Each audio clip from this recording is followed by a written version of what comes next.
सबसे पहले मैं आप सभी को और दुनिया भर के लोगों को और विशेषकर क्रिश्चियन कम्युनिटी को आज की इस महत्वपूर्ण पर्व पर अनेक अनेक शुभकामनाएं दूंगा। Merry Christmas. ये मेरे लिए बहुत सुखद है कि स्पेशल और सेक्रेड अवसर पर आप सब मेरे निवास स्थान पर आए हैं।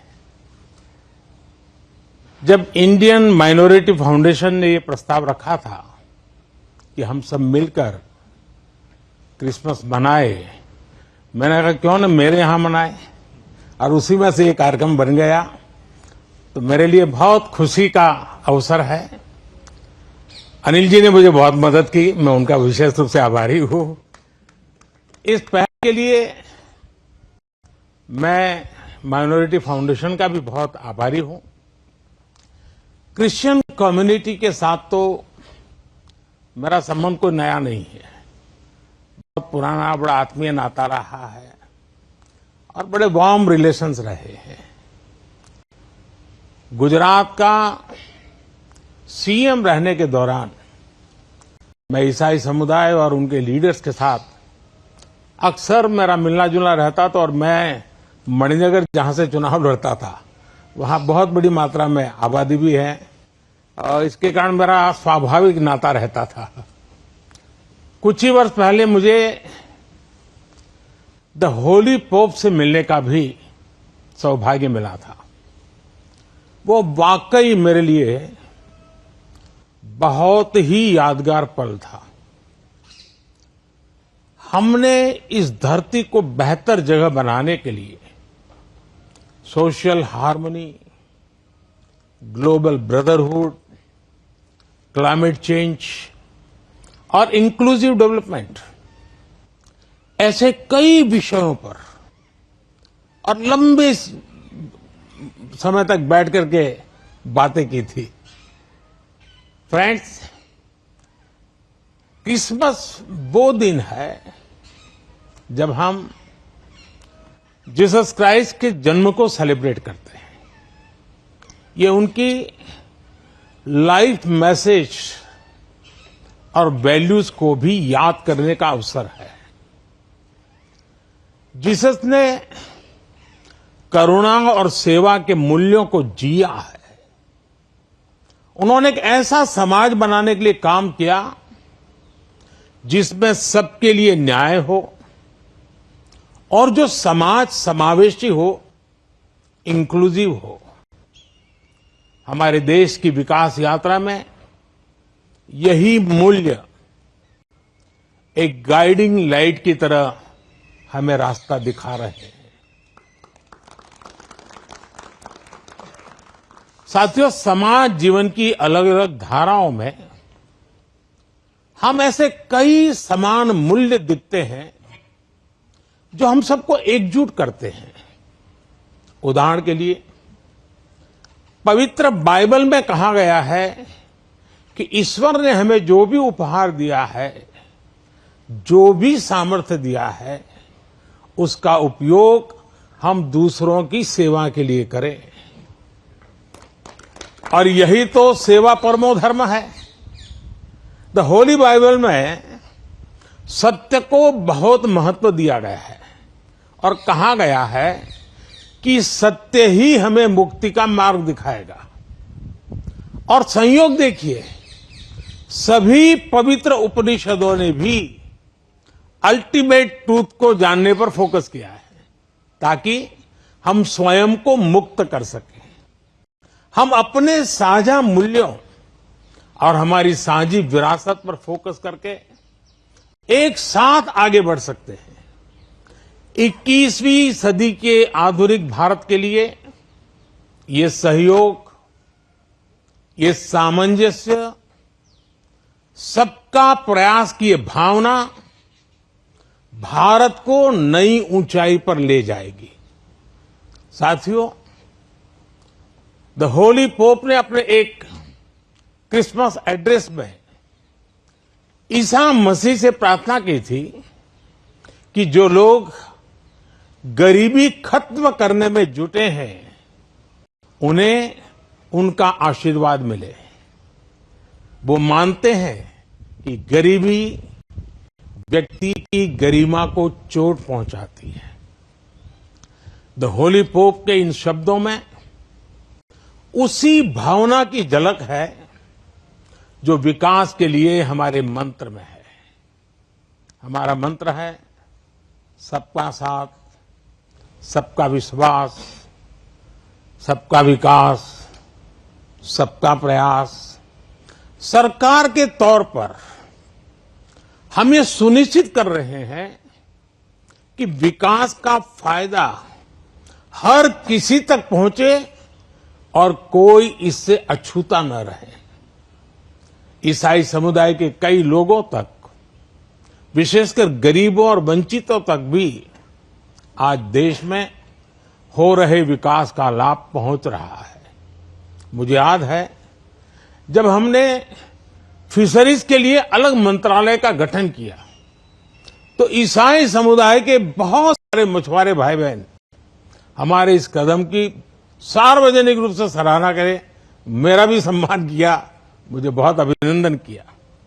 साथियों, क्रिसमस के इस अवसर पर मैं देश के लिए, क्रिश्चियन कम्युनिटी के लिए एक बात जरूर योगदान करूंगा कि आपके योगदान को भारत गर्व से स्वीकार करता है। ईसाई समुदाय ने फ्रीडम मूवमेंट में महत्वपूर्ण भूमिका निभाई है।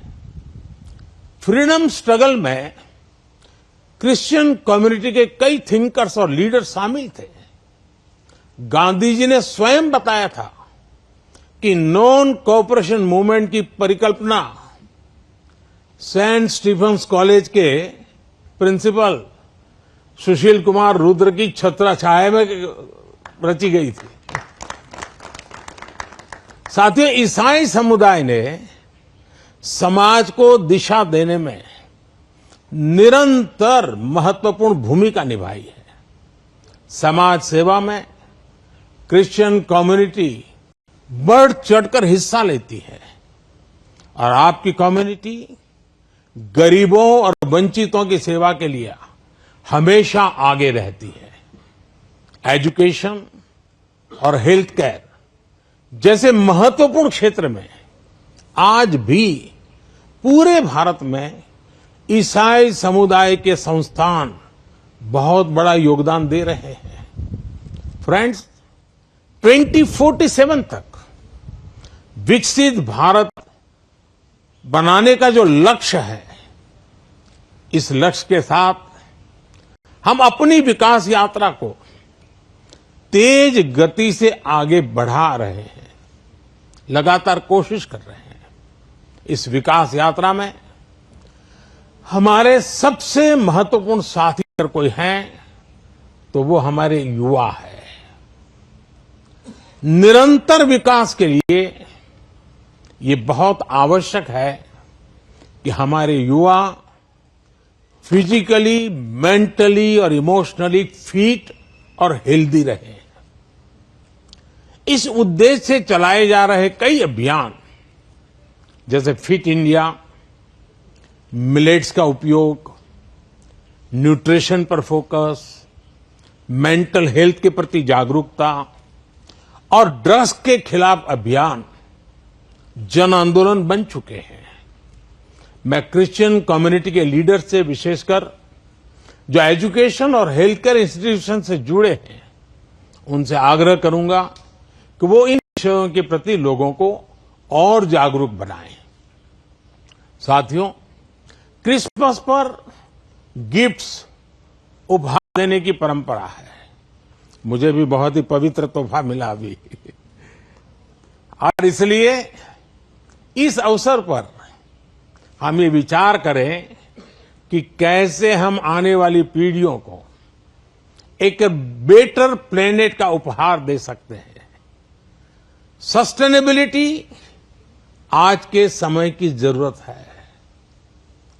लिविंग ए सस्टेनेबल लाइफस्टाइल, ये मिशन लाइफ का सेंट्रल मैसेज है। एक ऐसा इंटरनेशनल मूवमेंट है जिसका नेतृत्व भारत कर रहा है। ये अभियान प्रो प्लैनेट पीपल को प्रो प्लैनेट लाइफस्टाइल अपनाने के लिए प्रेरित करता है। और भी संपत जी ने जो छोटी किताब में ग्रीन कलर लाने के लिए कहा है ना, उसका यही भी एक रास्ता है। और उदाहरण के लिए रीयूजिंग और रिसाइकलिंग, बायोडिग्रेडेबल मटेरियल्स का इस्तेमाल, मिलेट्स श्री अन्न को अपनाना, मिनिमल कार्बन फुटप्रिंट वाले उत्पादों को खरीदना, ऐसी कई चीजों को हम अपनी डेली लाइफ का हिस्सा बना सकते हैं और बड़ा बदलाव ला सकते हैं। और मैं मानता हूं क्रिश्चियन कम्युनिटी जो इतनी सोशली कॉन्शियस होती है, वो इस मिशन में प्रमुख भूमिका निभा सकती है, नेतृत्व कर सकती है। साथियों, एक विषय वोकल फॉर लोकल का भी है। जब हम स्थानीय उत्पादों को बढ़ावा देते हैं, जो हम भारत में बनी वस्तुओं के एम्बेसडर बनते हैं, तो ये भी तरह से देश सेवा ही है। वोकल फॉर लोकल के मंत्र की सफलता से देश के लाखों लाख छोटे उद्यमियों को उनका रोजगार जुड़ा है, स्वरोजगार जुड़ा है। और इसलिए मैं क्रिश्चियन कम्युनिटी के लोकल के लिए और वोकल बनने के लिए आप सबका मार्गदर्शन उनको मिलता रहे, ये मैं जरूर आग्रह करूंगा। साथियों, एक बार फिर हम कामना करते हैं कि ये फेस्टिव सीजन हम एक राष्ट्र के रूप में और मजबूत करें, सभी देशवासियों को और करीब लाएं। ये त्योहार हमारी डायवर्सिटी में हमें एकजुट रखने वाली बॉन्डिंग को मजबूत करें। आप सबको मेरी तरफ से फिर से बहुत बहुत शुभकामनाएं हैं। और आप सब समय निकाल करके आए और आप मुंबई से स्पेशली उस आयु में भी दौड़ करके आए। वैसे मुझे आप में से कईयों के निरंतर आशीर्वाद मिलते रहते हैं, मुलाकात, मार्गदर्शन मिलता रहता है, लेकिन आज सबको एक साथ मिलने का मौका मिला। मैं फिर एक बार आपका धन्यवाद करता हूं।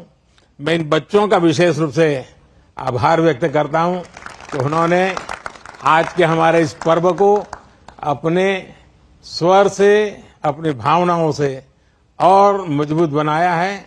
इन बच्चों को मेरा बहुत बहुत आशीर्वाद, धन्यवाद।